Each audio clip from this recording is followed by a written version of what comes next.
Bulletin की शुरुआत भारत में ओमिक्रॉन की एंट्री की खबर से। ओमिक्रॉन से संक्रमित 2 मरीज कर्नाटक में मिले। इनमें एक विदेशी है जो नवंबर में भारत आया था और गौर करने वाली बात यह है कि 20 नवंबर को बेंगलुरु एयरपोर्ट पर इसकी टेस्टिंग हुई थी, जबकि दक्षिण अफ्रीका ने ओमिक्रॉन का अलर्ट 24 नवंबर को जारी किया। यानी जब नए वेरिएंट का खुलासा हुआ तब तक इसके कई संक्रमित दक्षिण अफ्रीका से बाहर भी जा चुके थे।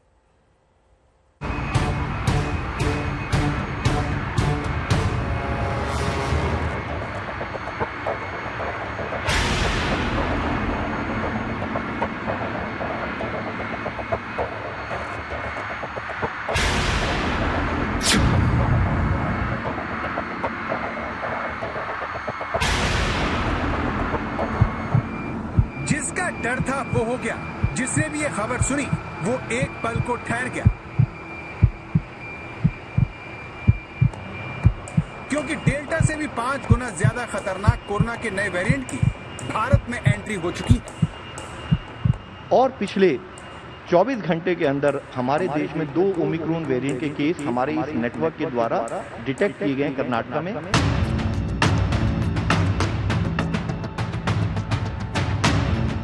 शाम 4 बजे के करीब इस खबर का ऐलान करने के लिए जब स्वास्थ्य विभाग की प्रेस कॉन्फ्रेंस हुई तो किसी को भी भरोसा नहीं था कि भारत उन देशों की फेहरिस्त में शामिल हो जाएगा जहां ओमिक्रॉन घुसपैठ कर चुका है।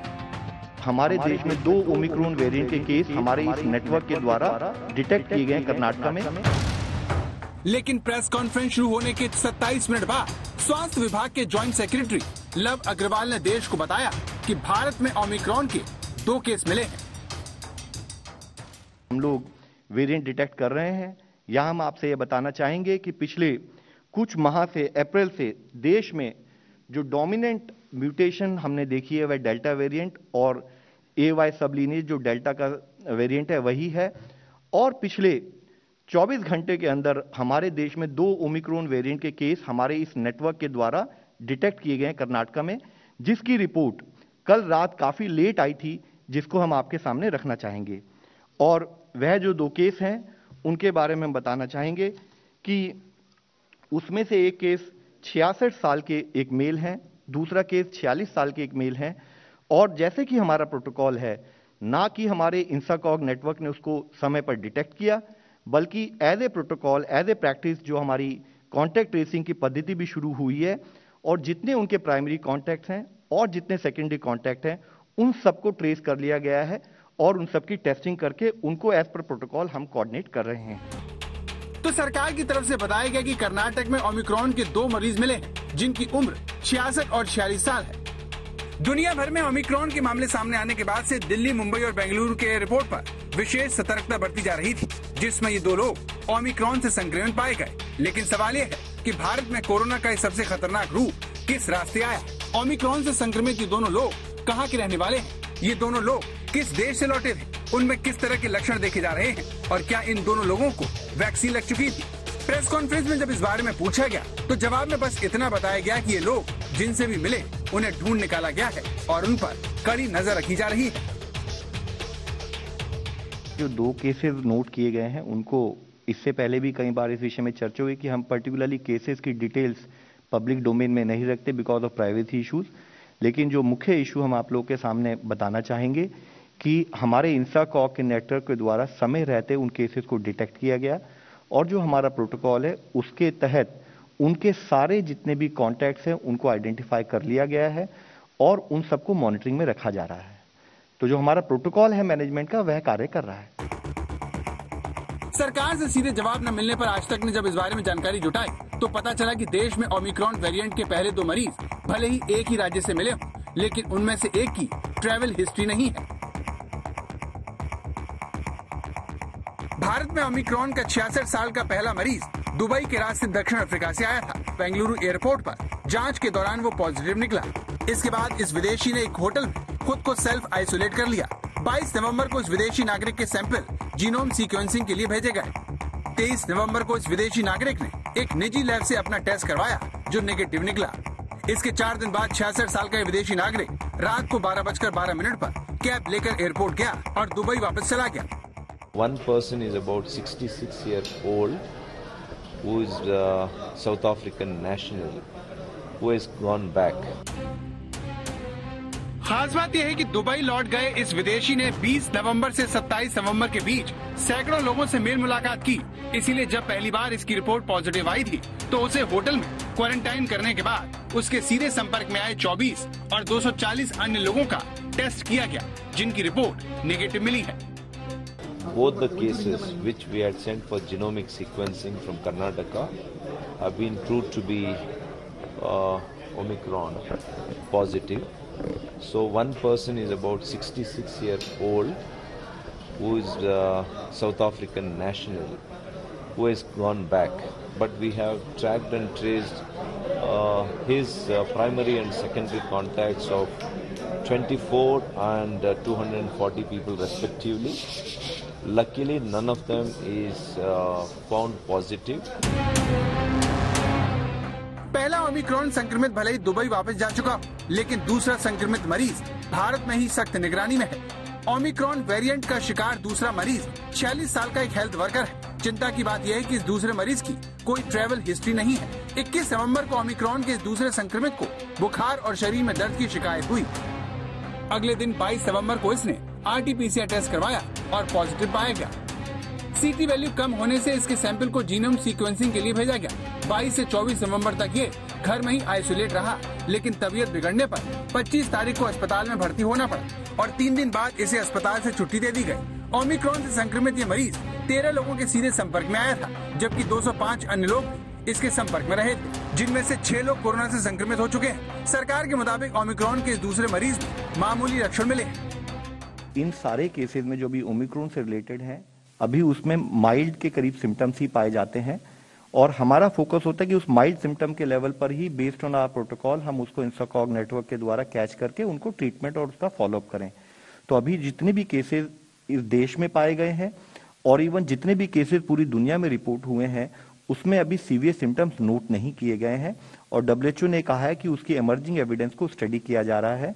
Sir would explain further, but मैं आपको बताना चाहूंगा कि जैसे हमारे एयरपोर्ट पर जो नेटवर्क हमने स्टैब्लिश किया है, तो जो भी एट रिस्क कंट्रीज से फ्लाइट्स आती हैं उनको हम सबसे पहले उनकी थर्मल स्क्रीनिंग होती है, उसके बाद उन सबका RT-PCR टेस्ट किया जाता है। RT-PCR टेस्ट में जो कि पिछले 24 घंटे का जो डिटेल हमने आपके सामने सबमिट की है, उसके हिसाब से 10 लोग पॉजिटिव आए हैं। तो जैसे ही कोई केस पॉजिटिव आता है, ऑटोमेटिकली उसका होल जीनोम सीक्वेंसिंग के लिए सैंपल लेकर हर एयरपोर्ट को हमने लिंक किया है एक particular whole genome sequencing lab से, जहां पर वो सैंपल भेजा जाता है और उसकी टेस्टिंग रिजल्ट आते ही उसके हिसाब से कार्य किया जाएगा। इस तरह भारत में ओमिक्रॉन की एंट्री हो चुकी है। पहला मरीज विदेशी था जो दुबई वापस जा चुका है, जबकि दूसरा मरीज 46 साल का एक हेल्थ वर्कर है, जिसके संपर्क में आने वाले 6 लोगों के कोरोना से संक्रमित होने की पुष्टि हो चुकी है। इसमें इस हेल्थ वर्कर का इलाज करने वाला डॉक्टर भी शामिल है। ओमिक्रॉन डेल्टा से भी ज्यादा लोगों को संक्रमित करता है। ये दोनों ही मामले तकरीबन 10 दिन पुराने हैं। राहत की बात यह है कि ओमिक्रॉन की चपेट में आए इन सभी लोगों को कोरोना की वैक्सीन की दोनों डोज लग चुकी थी और उनकी हालत सामान्य है। आज तक ब्यूरो। कर्नाटक में ओमिक्रॉन के जो 2 केस मिले हैं, उनमें कोरोना के हल्के लक्षण देखने को मिल रहे हैं। दोनों मरीज ठीक हैं। अब सवाल यह है कि क्या इसकी वजह वैक्सीन तो नहीं? ओमिक्रॉन की वजह से वैक्सीन पर छिड़ी बहस से जुड़े सवालों का जवाब देती अब ये रिपोर्ट देखिए। हम भय का वातावरण क्रिएट ना होने दें, अवेयरनेस क्रिएट करें। हम ये बताएं कि ये न्यू वेरिएंट की एविडेंस क्या है और इसके तहत हमें क्या कार्य करना है, और साथ ही हम ये इंश्योर करें कि कम्युनिटी का सपोर्ट जैसे अब तक हमें मिलता रहा है उसी के तहत वैक्सीन कवरेज को बढ़ाएं और कोविड अप्रोप्रिएट बिहेवियर को हम लोग फॉलो करते रहें।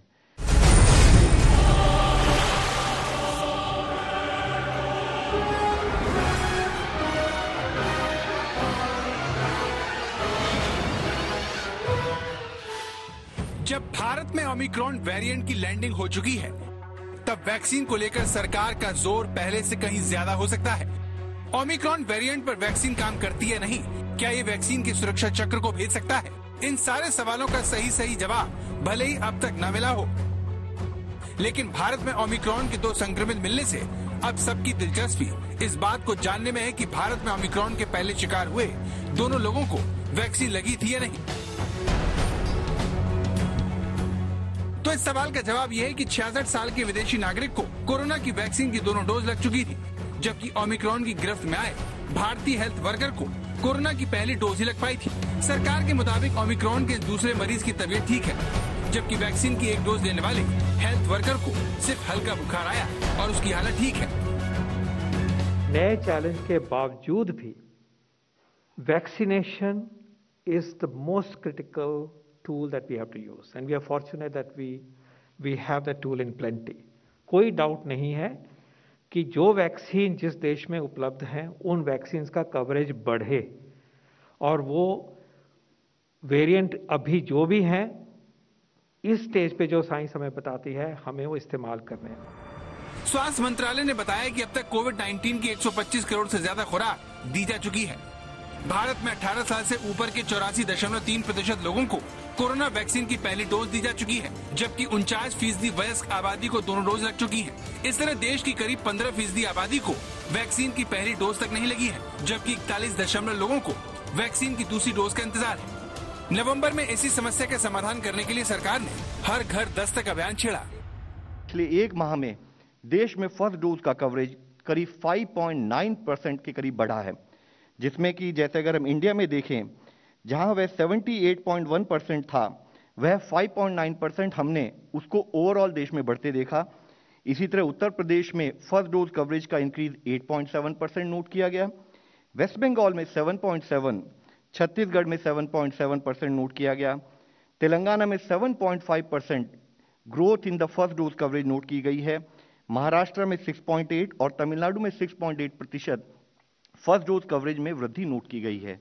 साथ ही इस कार्यक्रम के चलते हमने ओवरऑल देश में 11.7% सेकेंड डोज कवरेज में भी इंक्रीज नोट किया है। यूरोप हो या फिर दक्षिण अफ्रीका, वहां पर हालात बिगड़ने के दो ही मुख्य कारण हैं। पहला कोरोना को लेकर सतर्कता का अभाव और दूसरा धीमा टीकाकरण। ब्रिटेन, जर्मनी जैसे यूरोपीय देशों में लोगों की बेफिक्री कोरोना का काम आसान कर रही है, तो अफ्रीका में वैक्सीन की कमी। जर्मनी में तो हालात इतने खराब हो गए हैं कि वहां पर वैक्सीन नहीं लगाने वालों पर पाबंदी लगानी शुरू कर दी गई है।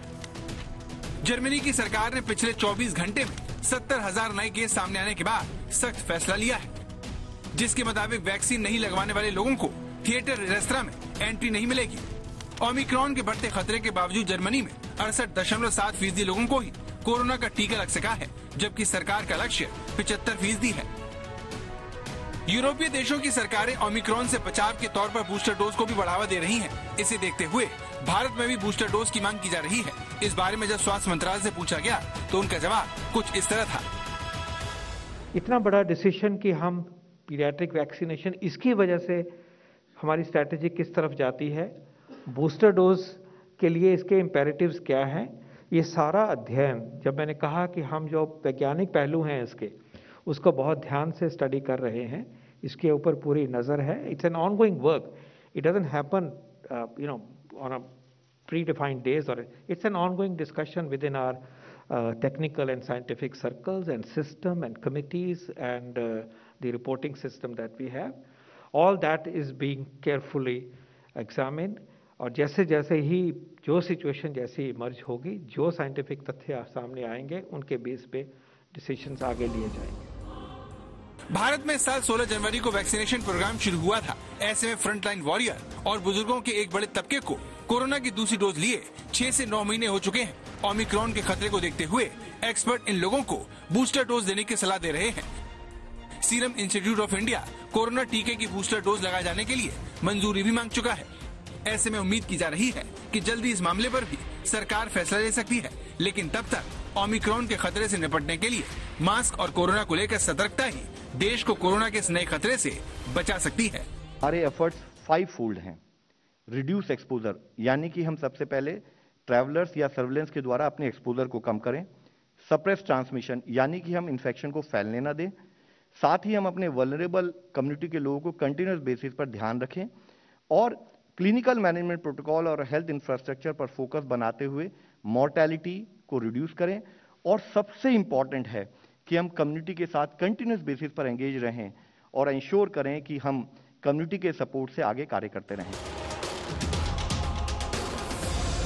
आज तक ब्यूरो।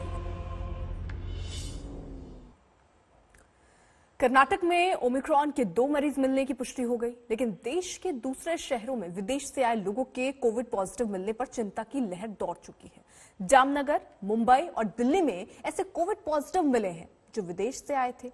इनकी जीनोम सीक्वेंसिंग रिपोर्ट का अब इंतजार किया जा रहा है।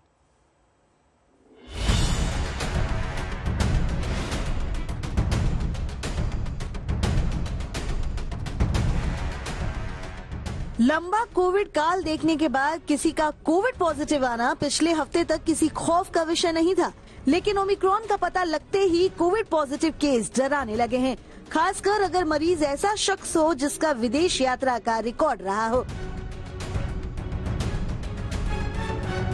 गुजरात के जामनगर में ऐसा ही मामला सामने आया है। जिम्बाब्वे से पिछले दिनों लौटा 72 साल का एक शख्स कोविड पॉजिटिव पाया गया है। जिम्बाब्वे ओमिक्रॉन प्रभावित एट रिस्क देशों की सूची में शामिल है। कोविड पॉजिटिव बुजुर्ग में ओमिक्रॉन का संक्रमण है या नहीं, इसकी जांच की जा रही है। शख्स का सैंपल जीनोम सीक्वेंसिंग के लिए अहमदाबाद भेजा गया है। पहले कोविड ने हर अनजान शख्स को संदिग्ध बना दिया था और अब ओमिक्रॉन की वजह से विदेश, खासकर एट रिस्क देशों से लौटा शख्स खौफ का सबब बन गया है। मध्य प्रदेश के पन्ना की कहानी भी कुछ ऐसी ही है। दक्षिण अफ्रीका से एक शख्स के लौटने की खबर मिली तो जिला प्रशासन के कान खड़े हो गए। 25 नवंबर को लौटे इस व्यक्ति समेत पूरे परिवार के सदस्यों का RT-PCR टेस्ट करवाया गया है। सोना में पन्ना के एक सलेहा के काम कर रहे थे, वो कल ही वहाँ से लौटे हैं। उनको कोविड का कोई सिम्टम नहीं है। कोविड की रिपोर्ट उनकी भी नेगेटिव भी है। उनको मिल के आया हूँ। उनके पूरे परिवार का हम लोगों ने RT-PCR टेस्ट कराया है। पूरी फैमिली होम आइसोलेशन में रखी है हम लोगों ने। मुंबई शहर कोविड की मार सबसे ज्यादा सहने वाले शहरों में से एक है। माया नगरी में ओमिक्रॉन की एंट्री तो फिलहाल नहीं हुई है, लेकिन इसका डर पहुंच चुका है। हाई रिस्क देशों से मुंबई आए 4 यात्रियों की जीनोम सीक्वेंसिंग रिपोर्ट का बेसब्री से इंतजार हो रहा है। इनकी रिपोर्ट आज आ सकती है। ये चारों कोविड पॉजिटिव पाए गए थे। 1 तारीख को मुंबई में 79 आए, उसमें 7 निगेटिव है, 2 अवॉइडेड है और तीनों इनका मिलके 4 शेड्यूल में है। उसमें 2 सैंपल पुणे में भेजा है, क्योंकि त्वरित उसका रिपोर्ट आना जरूरी है। 4 में 2 तो सिम्टम हाई लग रहे, तो अपने 4 जन कस्टडी में ही है, जो अपनी यंत्रणा है उसके, और जो सैंपल जो ज्यादा सिम्टम लग रहे वो पुणे में भेजा है। दिल्ली में ब्रिटेन, फ्रांस और जर्मनी से आए 6 लोग कोविड पॉजिटिव पाए गए हैं। विदेश से आए करीब 3000 यात्रियों की टेस्टिंग में ये 6 कोविड पॉजिटिव केस मिले हैं। इनमें ओमिक्रॉन है या नहीं, इसकी तस्दीक के लिए इनके सैंपल जीनोम सीक्वेंसिंग के लिए भेजे गए हैं। एट रिस्क देशों से आने वालों की टेस्टिंग के लिए दिल्ली एयरपोर्ट पर खास इंतजाम किए गए हैं, लेकिन पैसेंजरों का कहना है कि उन्हें इन इंतजामों की जानकारी नहीं थी। पैसेंजर्स का ये भी कहना है कि सरकार की तरफ से कोई भी गाइडलाइन उन्हें दी नहीं गई थी, तो उन्हें उतरने के बाद पता चला कि उन्हें ये नए टेस्ट करवाने पड़ेंगे, जबकि वो जिस जगह से उड़ के आए थे उन सभी जगहों पे वो टेस्ट करवा के फ्लाइट बोर्ड कर रहे थे। इस समय हर पैसेंजर कहता है कि अगर सरकार ये सब चीजें कर रही है, ये सब बदलाव कर रही है, तो कोई ना कोई एडवाइजरी जरूर देनी चाहिए। जाहिर है इंतजामों को और आसान बनाने की जरूरत है। इस बीच कोविड-19 के ओमिक्रॉन वेरिएंट को लेकर उत्तर प्रदेश में अलर्ट जारी कर दिया गया है। लखनऊ, वाराणसी, नोएडा के साथ साथ आगरा, प्रयागराज, गोरखपुर, कानपुर जैसे जिलों को भी विशेष चौकसी बरतने के निर्देश दिए गए हैं। अगले 2 दिनों में दूसरे राज्यों से आने वाले हर यात्रियों के थर्मल स्कैनिंग सैंपलिंग की व्यवस्था चालू करने को कहा गया है। इसी कड़ी में कल लखनऊ रेलवे स्टेशन पर फोकस सैंपलिंग शुरू कर दी गई है। मुंबई से पंकज उपाध्याय, लखनऊ से संतोष शर्मा और दिल्ली से ऐश्वर्या पालीवाल के साथ आज तक ब्यूरो। भारत में ओमिक्रॉन के 2 संक्रमित मिले, तो उधर अमेरिका में भी ओमिक्रॉन के दूसरे मरीजों की पुष्टि हो चुकी है। अमेरिकी राष्ट्रपति जो बाइडेन ने इसकी जानकारी देते हुए कहा कि नया वेरिएंट चिंता का सबब जरूर है, लेकिन इससे खौफ में आने की जरूरत नहीं है। As they study the Omicron variant, that we have just 2 cases reported here in the United States. But as I explained on Monday, this new variant is cause for concern, but not panic. We knew there'd be cases of this of Omicron here in the United States, and it's here.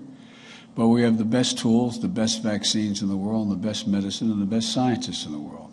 We're going to fight this variant with science and speed, not chaos and confusion.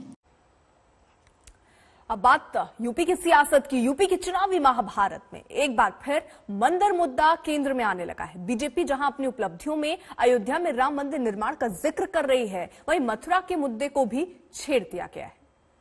Mathura में श्री कृष्ण की जन्मभूमि पर भव्य मंदिर बने, यह हर श्री कृष्ण जी के भक्त की इच्छा है। अयोध्या में श्री राम जन्मभूमि पर भगवान राम के भव्य मंदिर के निर्माण का कार्य भी आगे बढ़ा है। कोई नहीं मानता था कि राम जन्मभूमि का फैसला आएगा और राम जन्मभूमि मंदिर की शुरुआत। ऐसा है जब ये हारने लगे तो पागलपन हो गया। यूपी के डिप्टी सीएम केशव मौर्य ने मथुरा में भगवान कृष्ण के मंदिर का जिक्र छेड़ा तो इस एजेंडे को यूपी सरकार के प्रवक्ता कैबिनेट मंत्री सिद्धार्थनाथ सिंह ने कुछ इस तरह आगे बढ़ाया।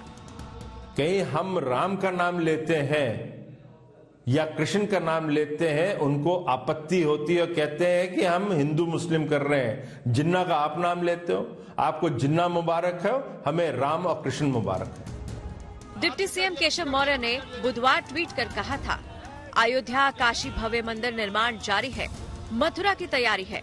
कल उन्होंने सीधे सीधे वही बात दोहरा भी दी। मैं स्पष्ट तौर से कहना चाहता हूं कि श्री रामलला की जन्मभूमि पर भव्य मंदिर निर्माण हो रहा है। बाबा विश्वनाथ मंदिर का भव्य कॉरिडोर बन रहा है काशी में, और मथुरा में श्री कृष्ण की जन्मभूमि पर भव्य मंदिर बने, यह हर श्री कृष्ण जी के भक्त की इच्छा है, आकांक्षा है। मैं भी उस भाव को ही प्रकट किया हूं। मंदिर वाला दाव बीजेपी का आजमाया हुआ दाव है।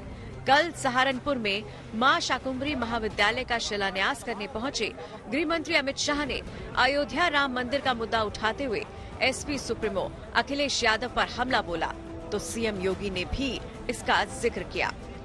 कोई नहीं मानता था कि राम जन्मभूमि का फैसला आएगा और राम जन्मभूमि मंदिर की शुरुआत होगी। मित्रों, यही अखिलेश जी, मुझे ठीक याद है 2014 में मुख्यमंत्री थे, ताने लगाते थे, मैं प्रभारी था, ताना लगाया था वही मंदिर बनाएंगे मगर तिथि नहीं बताएंगे।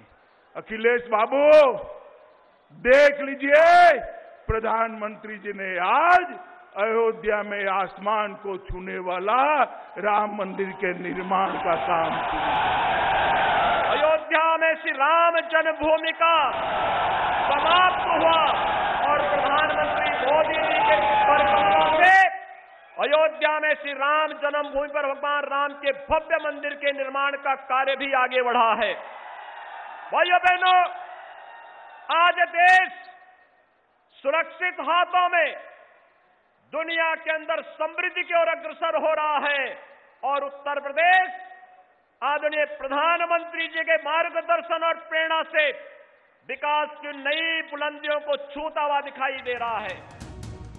सवाल ये है कि जब अयोध्या का मुद्दा खत्म हो चुका है तो क्या अब मथुरा की तैयारी है? लेकिन मैं श्री अखिलेश यादव जी और उन विपक्षी नेताओं से पूछना चाहता हूं, बताएं क्या श्री कृष्ण जन्मभूमि पर और भगवान श्री कृष्ण का भव्य मंदिर बनने का विरोध करते हैं कि समर्थन करते हैं? ऐसा है जब ये हारने लगे तो पागलपन हो गया। बयानों से साफ है, बीजेपी के चुनावी प्लान में मंदिर धीरे धीरे केंद्र में आता जा रहा है। प्रयागराज से पंकज श्रीवास्तव और सहारनपुर से मोहित शर्मा के साथ आज तक ब्यूरो। अब लखनऊ की एक खबर। लखनऊ में कल एक दारोगा रोड रेज के शिकार हो गए। कार की टक्कर पर लोगों ने दारोगा को थप्पड़ मार दिया। बताया जा रहा है कि पीलीभीत में तैनात दारोगा विनोद कुमार सरकारी काम से लखनऊ आए थे। देर रात में लखनऊ के निराला नगर क्षेत्र बाइक सवार को बचाने के चक्कर में उनकी कार वहीं से गुजर रही बारात की एक कार से टकरा गई। इस पर बारात के लोगों ने दारोगा को पकड़ लिया और थप्पड़ मार दिया। पुलिस ने आरोपी युवक को गिरफ्तार कर लिया।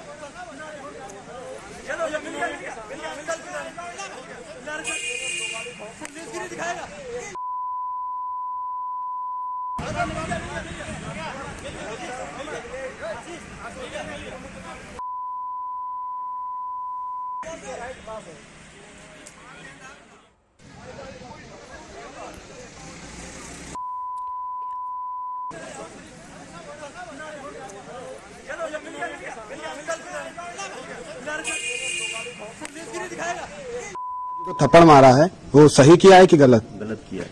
तो आपको एक वर्दी धारक को मारना चाहिए था? नहीं मरना चाहिए, बिना आपने पुलिस विभाग के जो है बदनामी करी है, ये आपको करना चाहिए था? आप अपनी गलती मानते हैं?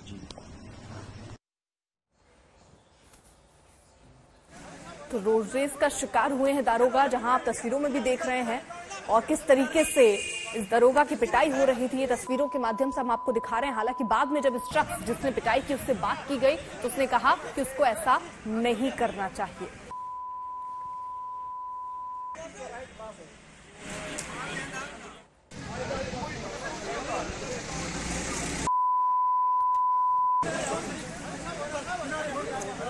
चलो